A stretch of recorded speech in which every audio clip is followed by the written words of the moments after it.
दोस्तों एक से बराबरी पर खड़ी टी20 सीरीज का निर्णायक और अंतिम टी20 मैच बस थोड़ी ही देर में होने वाला है शुरू। टीम इंडिया में हुए चौंकाने वाले बदलाव। इन 11 खिलाड़ियों के साथ न्यूजीलैंड को धूल चटाने मैदान पर उतरेंगे कप्तान सूर्या। जी हां दोस्तों, स्वागत है आप सभी का हमारे यूट्यूब चैनल में।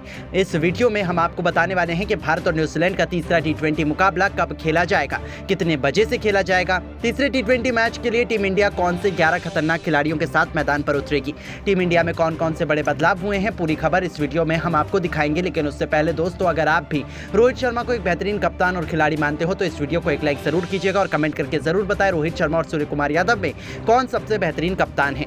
तो चलिए दोस्तों, बिना वक्त गवाए इस वीडियो को शुरू करते हैं। टी20 विश्व कप के ठीक बाद भारतीय टीम ने जिम्बाब्वे का दौरा किया, वहां पर शानदार जीत दर्ज की और फिर श्रीलंका के खिलाफ टी20 सीरीज खेली। वहां पर भी भारत को ऐतिहासिक जीत सूर्य कुमार यादव की कप्तानी में मिली, लेकिन वहीं रोहित शर्मा की कप्तानी में भारत को वनडे सीरीज में हार का सामना करना पड़ा। लेकिन अब भारतीय टीम न्यूजीलैंड के खिलाफ टी20 सीरीज खेल रही है, जिसमें रोमांच अपने बिल्कुल चरम पर पहुंच चुका है। पहले टी20 मैच तो टीम इंडिया ने जीत लिया, लेकिन फिर दूसरे टी20 मैच में टीम इंडिया ने वही गलतियां दोहराई जो उन्होंने श्रीलंका के खिलाफ की थी, जिसका हमें खामियाजा भुगतना पड़ा और न्यूजीलैंड ने दूसरा टी20 मैच जीतकर टी20 सीरीज को 1-1 से बराबरी पर लाकर खड़ा कर दिया। इसका सबसे बड़ा कारण हमारी गेंदबाजी रही, जहां दूसरे टी20 मैच में 180 रन भी हमारे गेंदबाज डिफेंड नहीं कर पाए। लगातार पिछले लंबे समय से भारतीय टीम की कमजोरी उसकी गेंदबाजी ही रही है। तो ऐसे में टीम इंडिया अब आने वाली टी20 और वनडे सीरीज में अपने गेंदबाजों पर ज्यादा से ज्यादा ध्यान देना चाहेगी। इसी को ध्यान में रखकर न्यूजीलैंड के खिलाफ खेले जाने वाली टी20 सीरीज के तीसरे मुकाबले में भी टीम इंडिया ताकतवर गेंदबाजों की फौज मैदान पर लेकर उतरेगी। इस टी20 सीरीज में भारतीय टीम में कई सारे बड़े बदलाव देखने को मिले हैं, जहां टीम इंडिया अब तीसरे टी20 में भी एक अलग ओपनिंग जोड़ी के साथ मैदान पर उतरेगी। तो वहीं अंतिम मैच में कप्तान सूर्य कुमार यादव करने वाले हैं। तो वहीं पर इस सीरीज के लिए चुने गए भारतीय दल में 16 खिलाड़ियों में से कुछ खिलाड़ी वो हैं जो हाल ही में टी20 विश्व कप में खेले। इसके अलावा कई अन्य युवा खिलाड़ियों को भी टीम में मौका दिया गया है। तेज गेंदबाजों में 5 खिलाड़ियों को शामिल किया गया है जो कि टीम इंडिया को बेहतर बना सकते हैं और सबसे कमजोर कड़ी थी। आखिर हो भी क्यों ना, न्यूजीलैंड तीसरा टी20 मैच में टीम इंडिया को इतनी आसानी से तो जीतने नहीं देगा, क्योंकि इनके पास एक से बढ़कर एक खूंखार खिलाड़ियों की फौज है। ऐसे में आपको बता दें, सीरीज का तीसरा मुकाबला 26 अगस्त से खेला जाने वाला है, जो कि मुंबई के वानखेड़े स्टेडियम में खेला जाएगा, जहां दोस्तों भारत और न्यूजीलैंड दोनों ही टीमों के बीच हमें कांटे की टक्कर देखने को मिलेगी। और इस मैच की शुरुआत भारतीय समय अनुसार शाम 7 बजे से होगी। दोस्तों इस मैच का लाइव प्रसारण टेलीविजन पर टीडी स्पोर्ट्स नेटवर्क वहीं बिल्कुल मुफ्त में अपने मोबाइल स्क्रीन पर हॉटस्टार पर देखा जा सकेगा। ऐसे में आपके हिसाब से क्या भारतीय टीम दिग्गज खिलाड़ियों की मौजूदगी में यह सीरीज जीत पाएगी? ये इतना आसान नहीं है, क्योंकि न्यूजीलैंड के पास जहां केन विलियमसन, रचिंद्र रविंद्र, जिमी नीशम और ग्लेन मैक्सफिलिप्स जैसे खतरनाक बल्लेबाजों की पूरी फौज तैयार है, तो ट्रेंट बोल्ट, लॉकी फर्ग्यूसन और टीम साउदी से लेकर मिशेल सेंटनर जैसे खतरनाक खिलाड़ी आखिरी टी20 में टीम इंडिया को जीतने तो बिल्कुल भी नहीं देंगे। तो चलिए दोस्तों, जान लेते हैं न्यूजीलैंड के खिलाफ खेले जाने वाली तीसरे टी20 के लिए भारत की प्लेइंग 11 क्या होगी। जी हां दोस्तों, तो अब चलिए बीसीसीआई द्वारा तैयार की गई भारत की सबसे खतरनाक प्लेइंग 11 भी हम आपको दिखा देते हैं, जहां टी20 के लिए ओपनिंग क्रम में हमें यशस्वी जायसवाल के साथ अभिषेक शर्मा की खतरनाक जोड़ी न्यूजीलैंड गेंदबाजों की धज्जियां उड़ाते हुए नजर आने वाली है। ये दोनों टी20 में कितने खतरनाक हैं ये तो किसी से छिपा नहीं है। तो नंबर 3 के पायदान पर खूब कप्तान सूर्य कुमार यादव के बल्ले का जादू हमें देखने को मिलेगा। चौथे नंबर पर ऋषभ पंत सूर्य का साथ निभाते हुए नजर आने वाले हैं, जिन्होंने पिछले टी20 सीरीज में लाजवाब काम किया था। साथ ही वो विकेट कीपर की भूमिका भी निभाते हुए हमें नजर आएंगे। उनके बाद नंबर 5 की पोजीशन पर शिवम दुबे को बल्ले से जलवा दिखाने का मौका हेड कोच गौतम गंभीर और बीसीसीआई द्वारा दिया गया है। हालांकि वनडे सीरीज में तो उनका खराब प्रदर्शन देखने को मिला था, लेकिन टी20 में वो एक अलग ही बीस्ट बन जाते हैं। छठे नंबर पर हमें नजर आएंगे माइटी रिंकू सिंह, जिनके बल्ले का जादू देखने के लिए हर कोई बेकरार है। तो फिर 7वें नंबर और 8वें नंबर के पायदान पर ऑलराउंड डिपार्टमेंट की जिम्मेदारी अक्षर पटेल और वॉशिंगटन सुंदर के मजबूत कंधों पर रहने वाली है, जिन्होंने श्रीलंका के खिलाफ टी20 और वनडे दोनों सीरीज में लाजवाब प्रदर्शन किया था।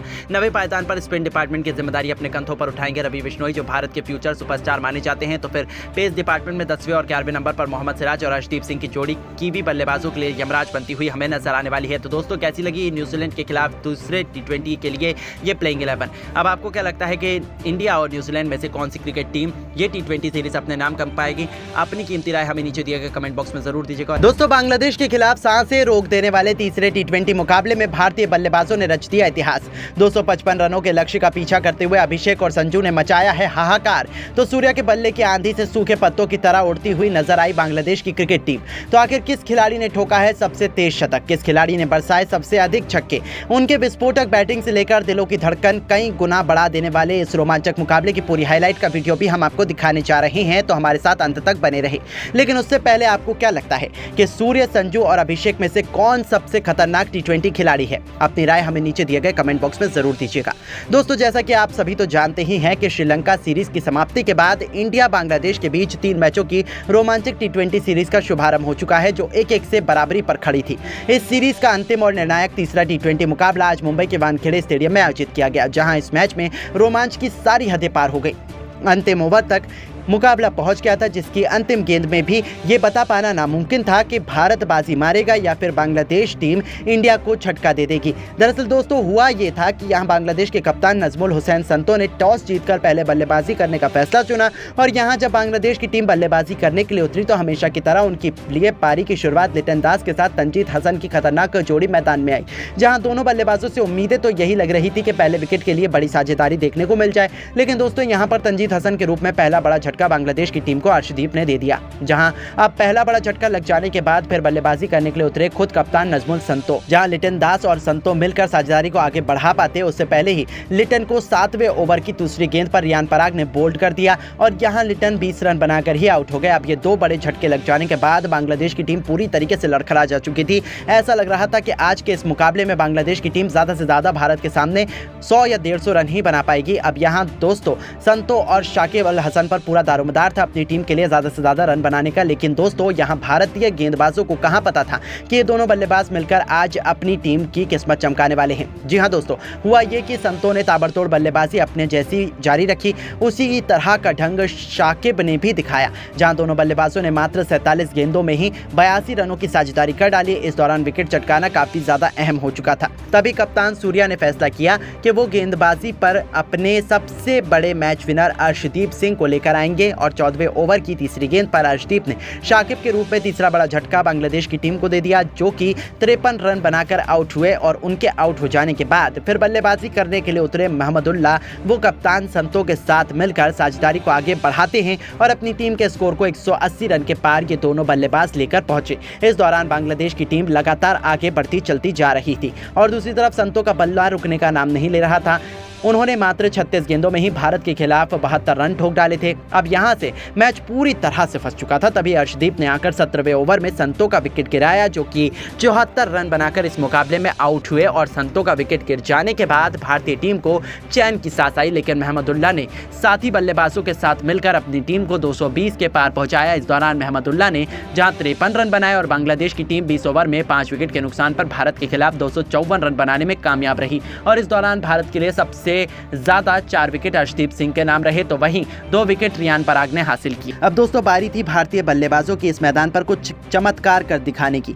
दोस्तों, खराब फॉर्म में चल रहे शुभमन गिल से आज सभी को काफी उम्मीदें थी। लेकिन दोस्तों, जब शुभमन गिल और अभिषेक शर्मा ने पारी की शुरुआत की तो आज गिल काफी बड़ी गलती कर बैठे। उनके पास मौका था आज बड़ी पारी खेलकर फॉर्म में वापसी करने का। उन्होंने खतरनाक चौका लगाकर शुरुआत भी शानदार की थी, लेकिन वो गेंदबाज के बिछाए जाल में फंस गए और बड़ा छक्का लगाने के चक्कर में फील्डर को अपना आसान सा कैच दे बैठे। वो इस मैच में केवल 4 गेंद पर 11 रन बनाकर आउट हो गए। अब दोस्तों, गिल का विकेट गिर जाने के बाद भारतीय टीम काफी ज्यादा दबाव में आ चुकी थी। अब गिल जब आउट हुए तो बल्लेबाजी के लिए उतरे खुद कप्तान सूर्या, जहां सूर्य और अभिषेक शर्मा पर हर किसी की निगाहें थी कि ये दोनों बल्लेबाज दूसरे विकेट के लिए कितने रन जोड़ पाते हैं। इस दौरान सब कुछ सही चल रहा था। शाकिब अल हसन के ओवर में सूर्या ने एक के बाद एक लगातार 3 गेंद पर 3 खतरनाक छक्के लगाकर टीम इंडिया को तूफानी रफ्तार से आगे बढ़ाना शुरू कर दिया।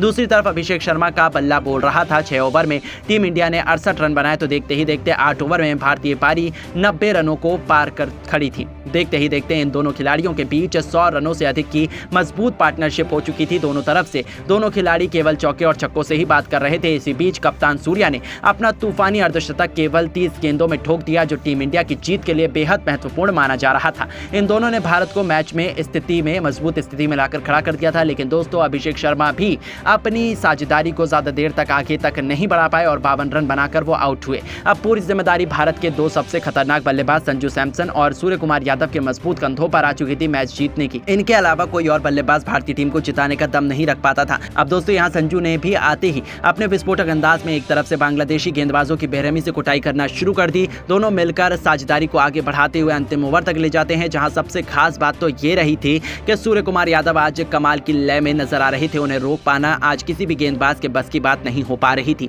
यहां तक कि संजू भी दूसरी तरफ खड़े खड़े केवल उनकी बैटिंग का आनंद ले रहे थे। उन्होंने सबसे पहले तो मात्र 30 गेंदों में अपना अर्धशतक पूरा कर लिया और अर्धशतक जड़ने के बाद वो अपने शतक की ओर आगे बढ़ चले। इस दौरान अंतिम ओवर तक जब मैच पहुंचा तो भारत को मुकाबला जीतने के लिए 6 गेंदों में 21 रनों की दरकार थी। अब स्ट्राइक पर संजू थे। बांग्लादेश की तरफ से अंतिम ओवर लेकर आए थे मुस्तफिजुर रहमान। अब यहां पहली गेंद मुस्तफिजुर ने यॉर्कर लेंथ पर डाली, जो कि संजू से पूरी तरह मिस हो गई और कोई रन नहीं मिला। अगली गेंद पर संजू ने 2 रन भागे। इसी के साथ उन्होंने अपना अर्धशतक भी पूरा कर लिया और